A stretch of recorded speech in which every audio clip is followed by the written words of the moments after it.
Our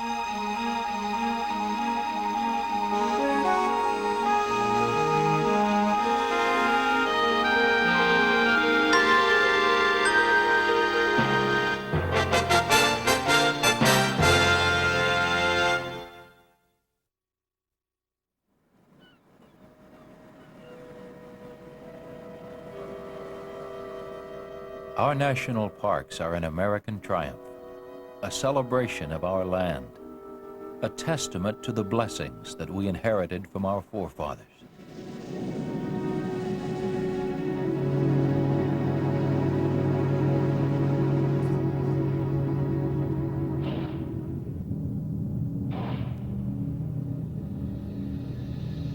We, the American people, have chosen 50 of our most precious, most irreplaceable, most unique areas and set them aside as preserves, keeping these wild and beautiful places in trust for the future.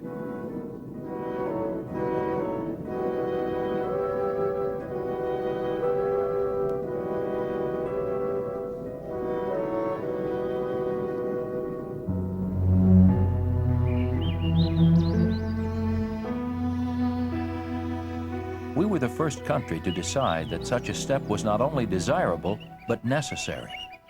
And the American park system is the largest and most varied in the world.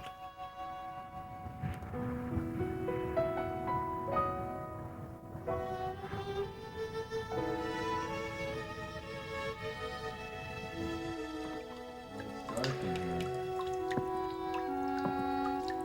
Watch out for this part here.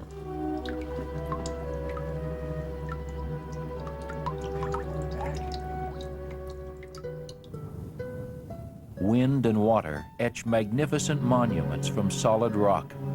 The land seems to live and breathe before our very eyes.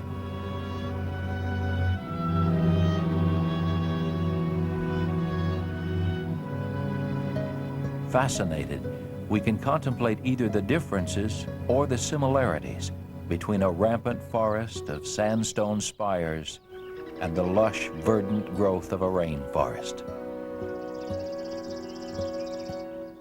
Our parks provide haven for threatened wildlife and preserve the fragile natural beauty of the wilderness.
Familiar summer images of Yellowstone's geysers and hot springs always gladden the eye. But few realize that in winter, Yellowstone takes on a frosted majesty of unparalleled splendor.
Fur trappers told of a land perpetually afire, of water that blazed and burst from the ground, and of boiling emerald pools lying jewel-like under the sun.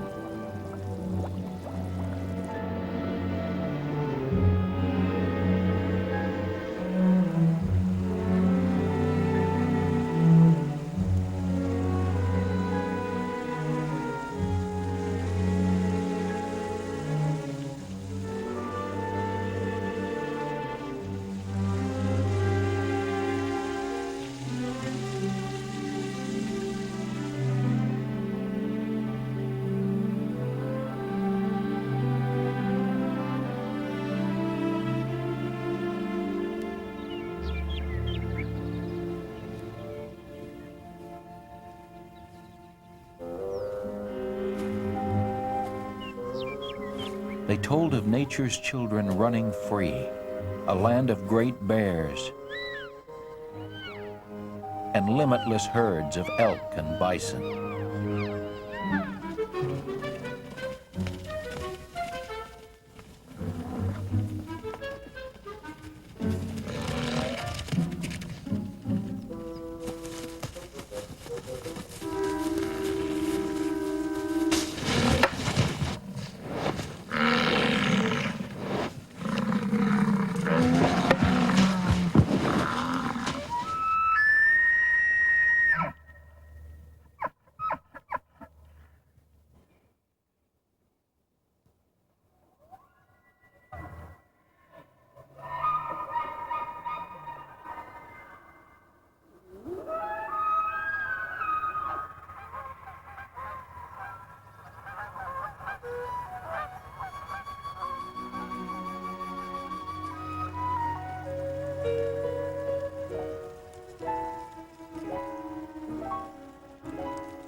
Youngest of the Rockies, the jagged Tetons rise precipitously from the plain. Autumn surrounds them with gold and brings on the frosted air hints of approaching winter.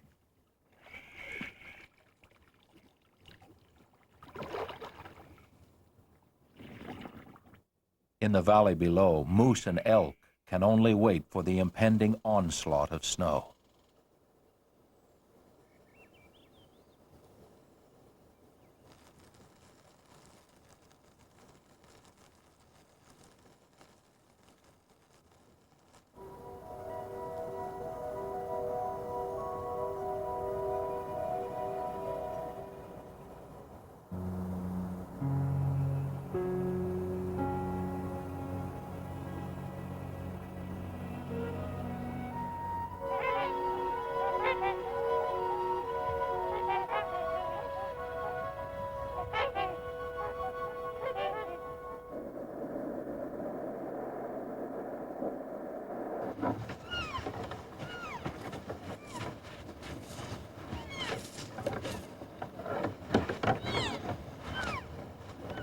In the sub-zero temperatures, everything, including the battle for survival, intensifies.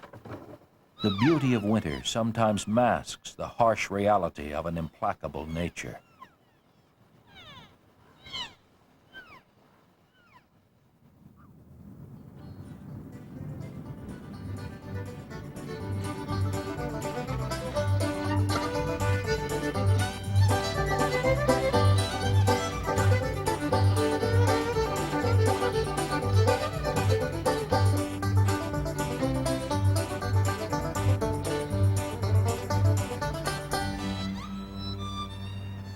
Washington Irving wrote, "There is a serene and settled majesty in woodland scenery that enters into the soul and delights and elevates it and fills it with noble inclinations."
The village of Cades Cove, where early American settlers first worked the land's rich soil, is now part of the national park, adding a dimension of recent human history to the ancient forest.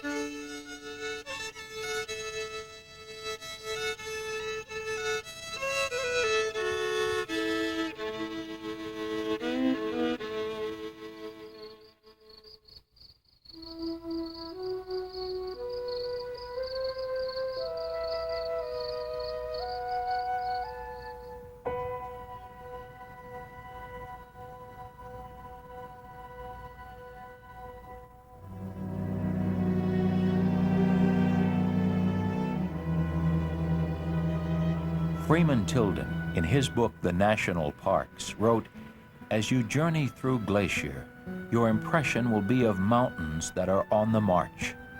The transition from the rock fastnesses of the Continental Divide to the limpid and tree-fringed glacial waters will remain always in your memory." Spring in the high reaches of Glacier is a time of melting snow catching the rays of the warming sun.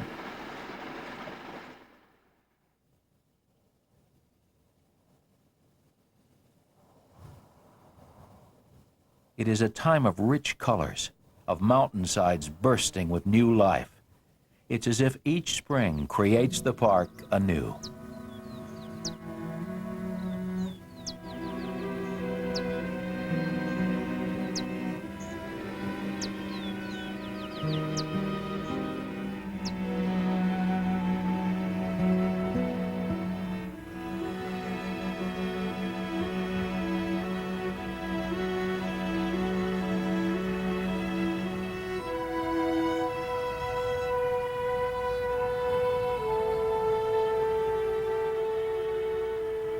Canada's Waterton Lakes Park joined Glacier to form an international peace park, a unique bond of friendship between two countries.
Drifting fog can fill the Grand Canyon, obscuring, if only for a moment, the immense scale of what the Colorado River has carved.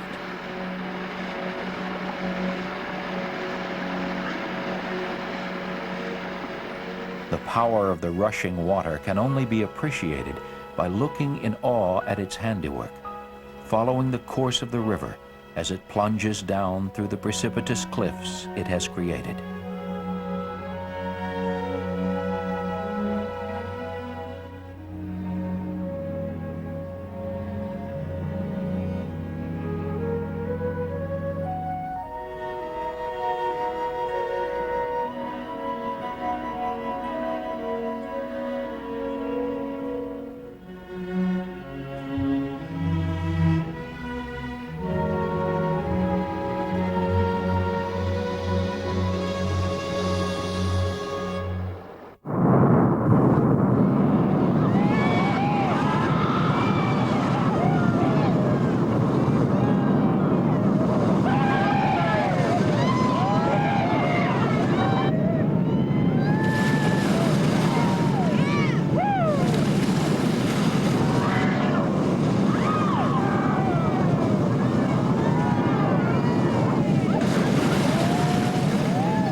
Man has stood within this deep place before, watching as the water carves the canyon, seeing time itself flow through the solid rock, leaving the heart of the earth exposed in its wake.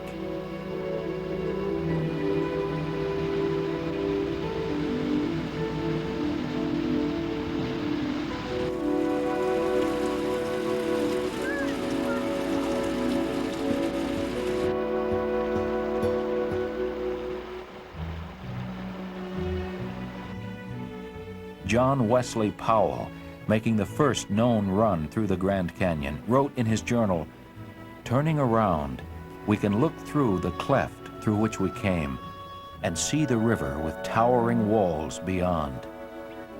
What a chamber for a resting place is this."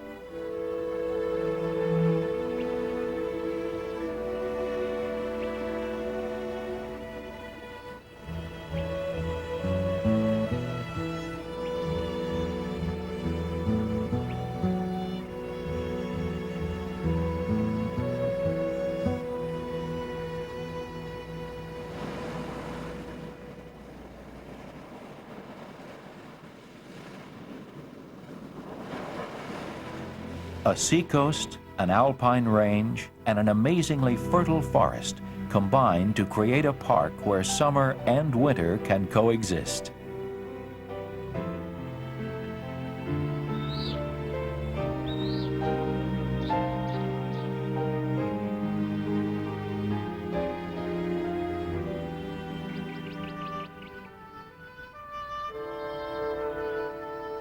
Snow high above, virtual jungle below.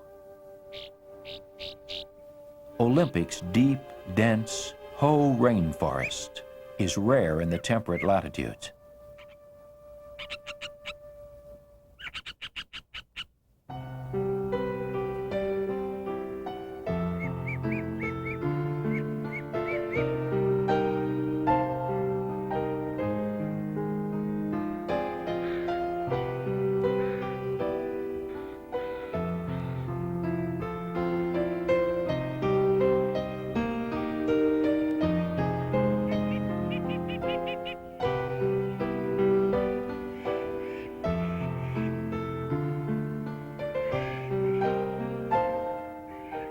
Where the rain falls, there is paradise. Where the land stands free before the rain, the land will blossom, opening its many eyes to find the sun. The rain will find its way down through the wilderness, filling valleys with life as it resolutely makes its way back to the sea.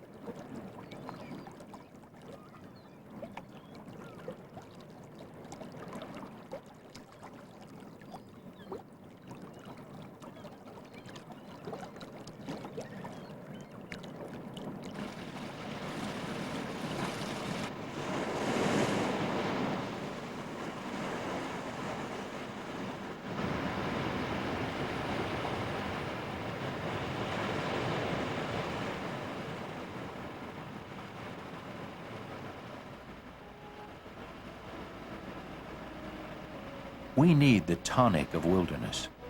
While we seek to know all things, we need all things to be unknowable, air and land and sea.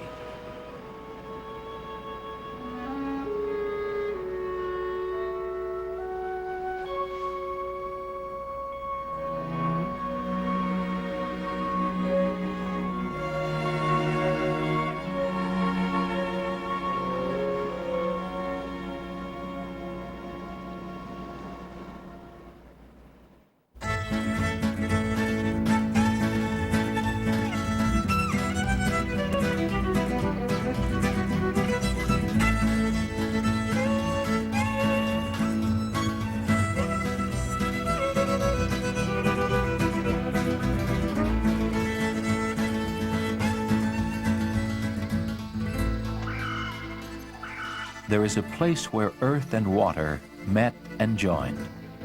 A place that could not make up its mind whether to become land or sea, so it became both.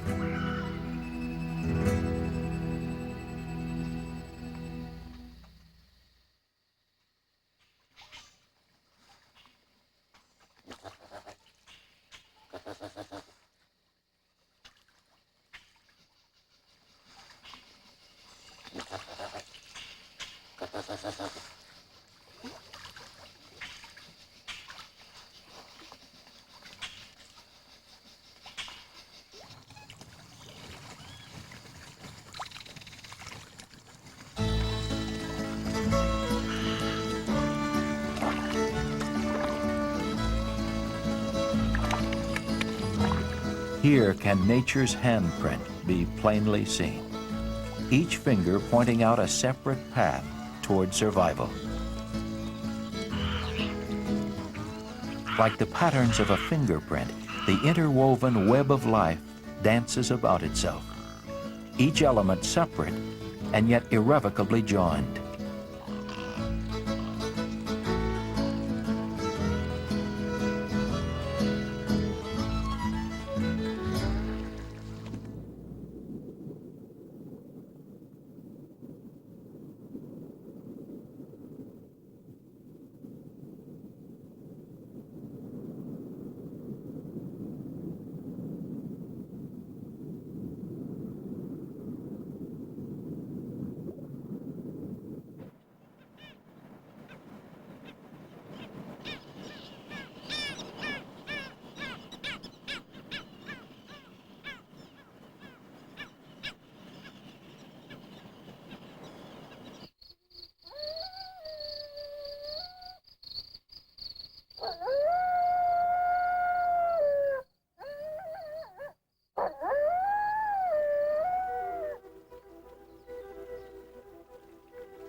Mormon pioneers saw the celestial city here in the sculptured rocks. They called it Little Zion.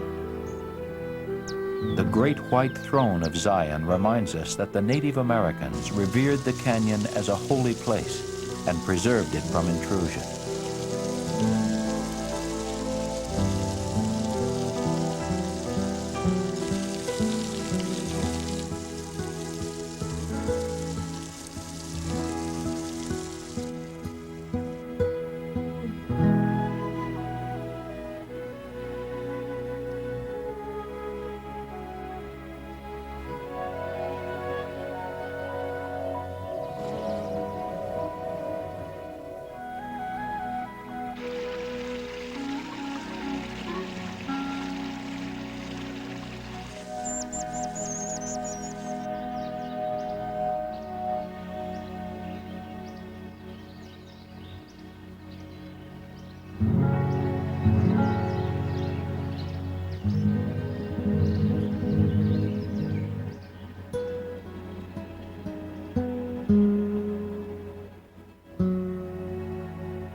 Sometimes we need to be reminded that, like all living things, we cling precariously to the surface of this planet. We do not own this earth, we share it.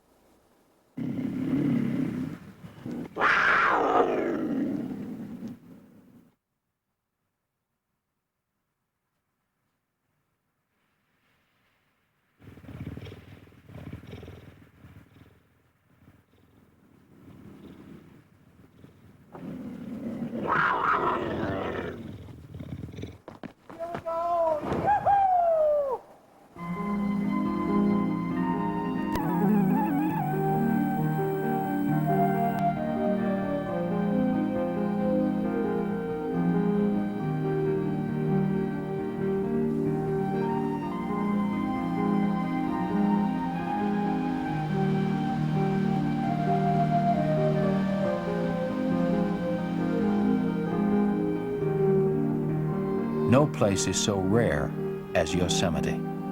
Its granite walls tasseled with waterfalls, its meadows full of wildlife, its high country a realm of lonely grandeur.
The national parks were created to ensure the survival of irreplaceable wildlands, but also to allow us to see the wonders of nature close at hand.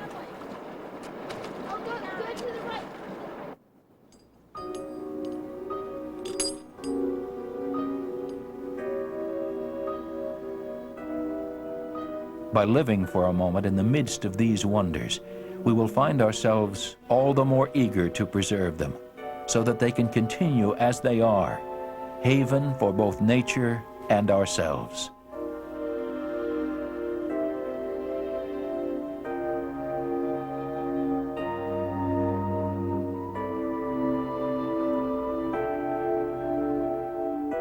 The seasons flow through our national parks in a parade of color and incident, of sunlight and ice. If the parks are indeed gems, they are many-faceted, offering splendidly divergent visions of our natural heritage. A poet wrote, "The earth never tires. The earth is rude, silent, incomprehensible at first. Be not discouraged. Keep on. There are divine things well enveloped.